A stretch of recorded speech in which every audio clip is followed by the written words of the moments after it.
魏婴觉得，若是聂明觉还活着，那聂怀桑一定活得很快活。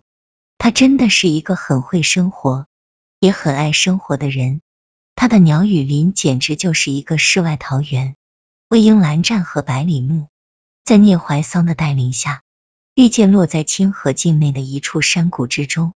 站在高处看去，山谷中云雾弥漫，静得只能听到鸟叫的声音。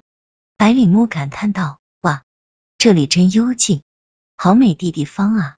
魏婴道：聂兄，清河境内竟有如此美景，聂兄好眼力。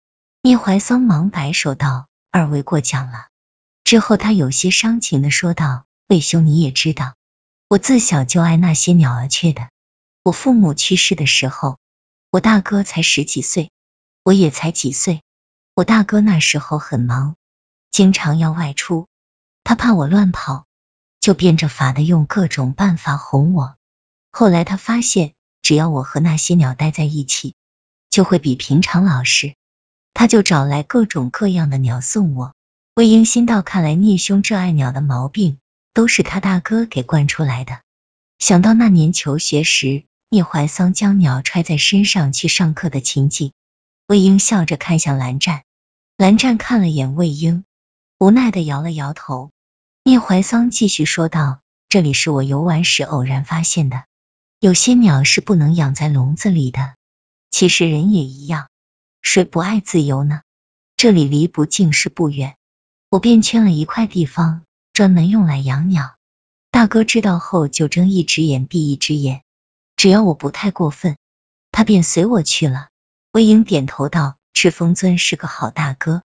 百里目在一边应和道：是呢，聂大哥的大哥对你可真好。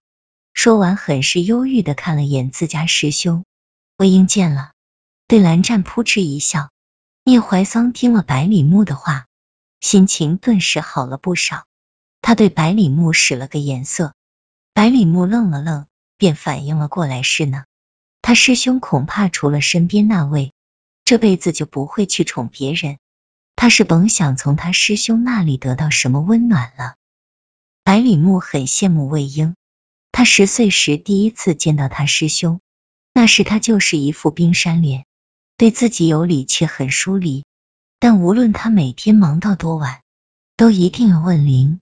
那时他曾问过他师兄在找什么人，他师兄只是淡淡的告诉他一位故人。他师兄在说出那几个字的时候，眼中有着浓得化不开的忧伤。从那以后，百里目就不敢再问了。他跑去问泽无君，泽无君只告诉他，他师兄想带一人回云深不知处，带回去藏起来。自从百里目见到魏婴，师兄看他的眼神，与他说话的神情，都告诉他一件事，师兄这辈子都逃不出他身边那位的手掌心了。同样的，那位如此洒脱不羁的一个人，肯陪着师兄待在规矩繁多的云深不知处，受着诸多束缚和管制，那位对师兄亦是情深意重。百里目看向两人的眼神中充满了羡慕。聂怀桑看了一眼，便知道百里目在想什么。他指着山下对几人道：这里为防止别人闯入，设下了阵法，周围还有些陷阱，一会儿大家跟紧我，不要乱跑。当然他这最后一句话其实是对百里目说的。百里目瞥了眼聂怀桑，扬了扬眉。几人跟着聂怀桑在林中左拐右转，终于到达了山林深处的一处开阔之地。虽然此时已入冬，但因此地气候温暖的关系，这里依然是一派郁郁葱葱的景象。百里目深吸了一口气，道：这里真是个好地方，我闻到了青草的味道。啊，那是什么？是间茅舍吗？百里目指着远处问道。聂怀桑道：那里是我临时歇脚的地方，有空的时候我也在这里住几天。百里目一脸羡慕地看向聂怀桑，问道：我们可以进去看看吗？聂怀桑做了个请的姿势，自己走在前面，百里目跟上了他。魏婴和蓝湛则落后一步，走在了两人身后。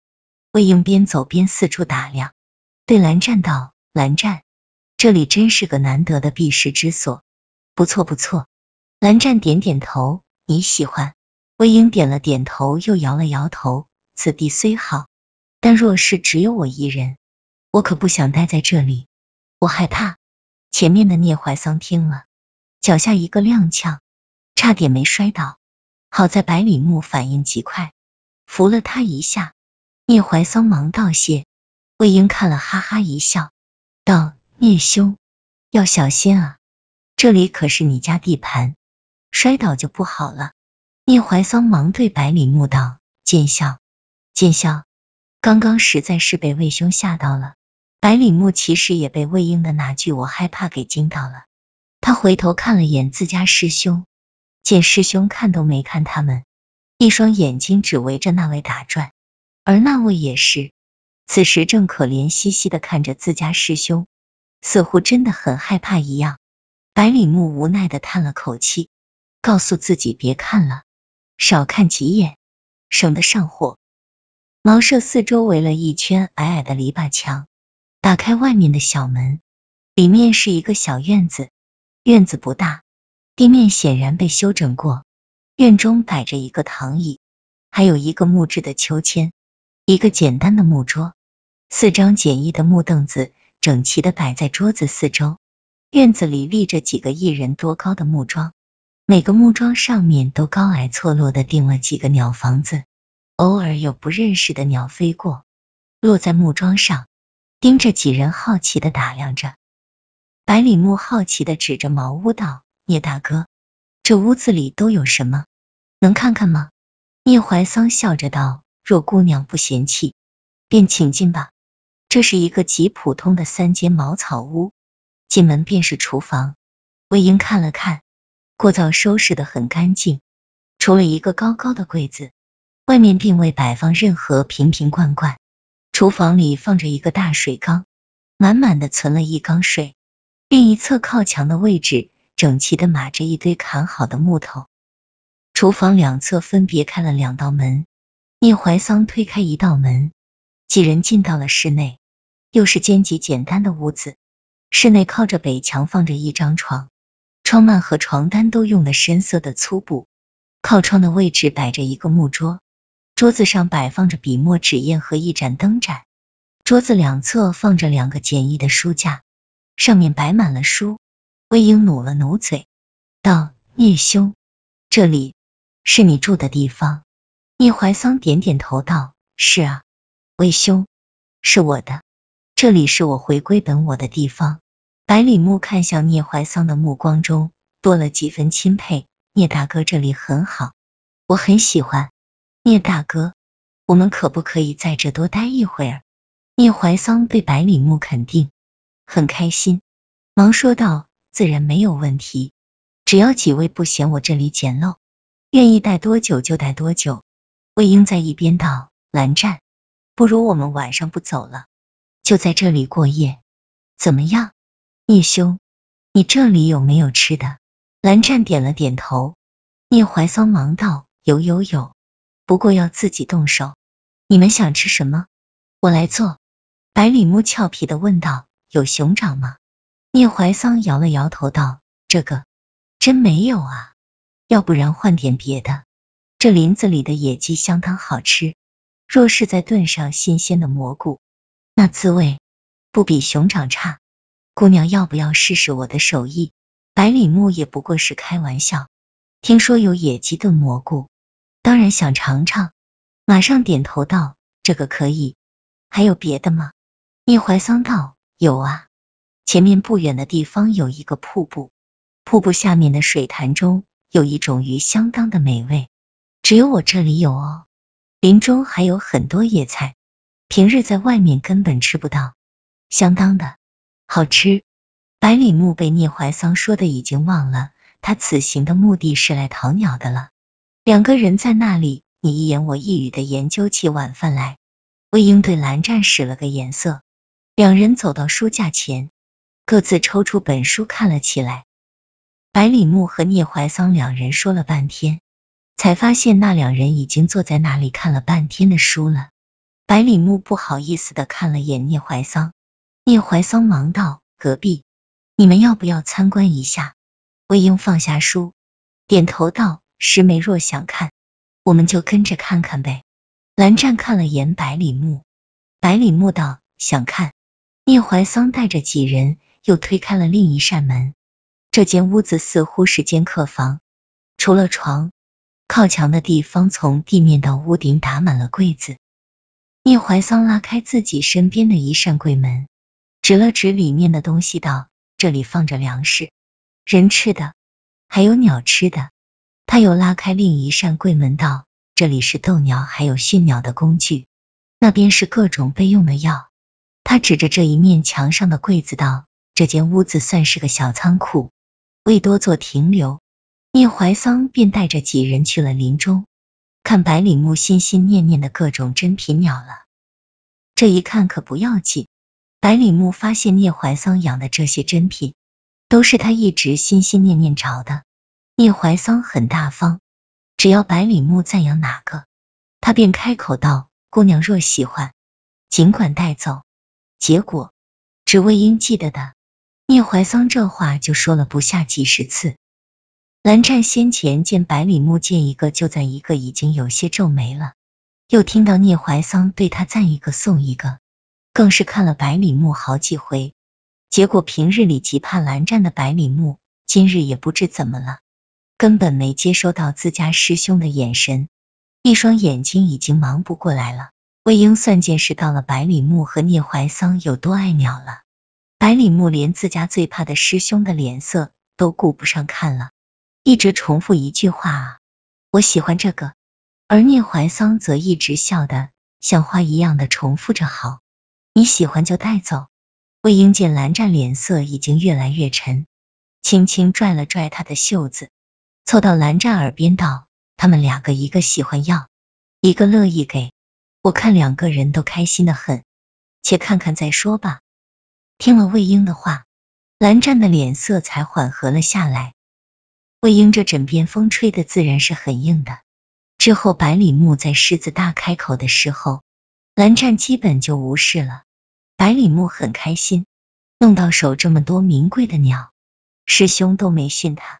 师嫂这风吹的果真厉害，请师嫂出马是他做出的最明智的选择。聂怀桑带着几个人看鸟，但其实认真看鸟的只有百里目一个人。聂怀桑看的是看鸟的他，魏婴看的是景，蓝湛看的是他家那看景的人。几个人漫步在林间，魏婴脚下踩着厚厚的落叶，边走边在聂怀桑的指引下采了不少蘑菇和野菜。魏婴很是陶醉于采野菜这种活动，他从前在云梦都是在水里玩，莲蓬他摘得很是熟练，但野菜与莲蓬不同，长在土里，需要贴着根拔出来。魏婴如同发现了新世界，玩得不亦乐乎，弄得两手都是土。蓝湛见了，便不声不响的帮他一起采，两人没一会儿就采了满满一篮子野菜。魏婴看了看自己和蓝湛的手，对聂怀桑道：“聂兄，你说的那个瀑布在哪里？我去弄几条鱼来，我们晚饭要吃的菜，我和蓝湛已经采好了。”聂怀桑看到蓝湛手中装满野菜的篮子，忙说道：“啊，魏兄、仙都，你们好厉害，竟然采了这么多，瀑布就在那边，我带几位过去，我还要取些泉水，用山泉水炖汤格外好喝。”百里目听了立即兴奋起来，道：“聂大哥，那我们快去抓鱼吧。”没一会儿，几人来到了瀑布下，瀑布下面是水潭。魏婴道：“聂兄，这鱼有什么讲究吗？平时你都是怎么抓的？”聂怀桑不好意思的笑笑道：“魏兄啊，你也知道，我是个旱鸭子，捉鱼的技术着实不怎么样，我是不敢下水的。平日里若是不着急，我便慢慢钓；若是着急，就放点他最爱吃的东西引他出来。”百里目道：“钓鱼好玩，可惜我技术不怎么样。聂大哥，改日你教我。”聂怀桑忙高兴的答应下来。魏婴道：“哦，看来这鱼很聪明，不容易到手啊。聂兄，钓鱼恐怕来不及了，天快黑了，不如你放大招吧。其实他原本是想潜入水中捉鱼的，这对他来说很容易，不过想到有百里木在，自己若下了水必然会衣衫不整，让人家姑娘尴尬多不好，因此他很是老实的把露脸的机会让给了聂怀桑。他没发现他话一说完，蓝湛明显松了口气，天气渐凉，水力一定更凉，蓝湛可不想魏婴受凉。聂怀桑从身上取出个小瓷瓶，倒出了一粒红色的丸子，走到水潭边轻轻往水中丢，没一会儿水面就开始荡起了涟漪，那鱼刚张开嘴将鱼饵吞了下去，聂怀桑的手轻轻一抖，一张细细的金色渔网便将鱼罩在了里面。渔网是特殊材料制成，鱼只要被罩住就挣脱不掉。聂怀桑轻轻一用力，便将一条银色的大鱼拉出了水面。百里木兴奋的不行，急着对聂怀桑道：聂大哥，快让我看看。聂怀桑将渔网递给了他，鱼在渔网中不停的扑腾，百里木被甩了一身的水，却笑得极开怀。聂怀桑情不自禁就看愣了神。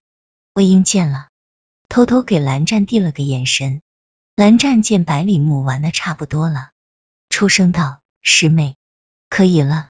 百里木嘟了嘟嘴，将鱼还给了聂怀桑。聂怀桑找了一处溪流，将鱼处理干净。百里木跑去折了一只长长的柳枝，聂怀桑将收拾干净的鱼柳枝拎着，几人遇见到了瀑布上游，找到一眼清澈的山泉。聂怀桑介绍，这眼泉水经年不停地向外流，水很甘甜，乃是泡茶和炖汤的上品。百里木立即捧着泉水喝了一口，赞道：啊，好喝，果然不错。聂大哥，我走的时候要带些回去给师父和蓝伯伯泡茶喝。聂怀桑忙道：应该的，应该的。蓝湛看了百里木一眼，难得的对他点了点头。百里木对聂怀桑道：聂大哥，现在鱼有了，野菜有了，那野鸡在哪里？聂怀桑看了眼魏婴道：这个野鸡有点神出鬼没，他没有固定住处，只能慢慢寻找，咱们去他经常活动的地方等一等，试试运气吧。魏婴瞥了眼聂怀桑，心道：聂兄一门心思讨好师妹，我才不信他弄不来野鸡呢。聂怀桑又带着几人回到了林中，几个人走了这么久都有点累。聂怀桑指了指一棵2人粗的大树道：大家都累了吧，我们先去上面休息休息。那野鸡很机灵，若是发现有人在附近，他就不会靠近。几人向那棵大树上看去，才发现那树上竟然架了个树屋。百里木激动了：聂大哥，你太厉害了，在树上盖房子这种事情你都能想到，我们快上去看看吧。几人飞身上树，进了树屋。树屋不大，是借着这棵大树的几根最粗壮的分支搭建而成。屋内收拾得很干净，还散发着淡淡的草香味。树屋的墙壁和地面都是用藤萝编成，藤萝的韧性很强，却很轻，大大减轻了树屋的重量。地上铺着厚厚的毯子，踩在上面软绵绵的，脚感很好。屋内除了墙壁上挂着2盏灯，什么都没有。几人打开门进到树屋后，便都坐到了毯子上。聂怀桑走到窗边，推开了2扇窗户，让光透了进来。此时林中已经渐渐暗了下来，他点燃了墙壁上的灯，树屋内顿时亮了起来。魏婴对聂怀桑道：聂兄，你果真会享受，这里可是个避暑的好地方，若是赶上下雨，躲在这屋子里听雨，简直不要太应景。不过这里好像太简单了，既没有枕头也没被子，若是想睡觉，恐怕还差点东西。聂怀桑刚要开口，百里木道：我知道，我知道，我知道东西在哪里。魏婴笑道：师妹发现了什么？难道是聂兄在哪里藏了东西不成？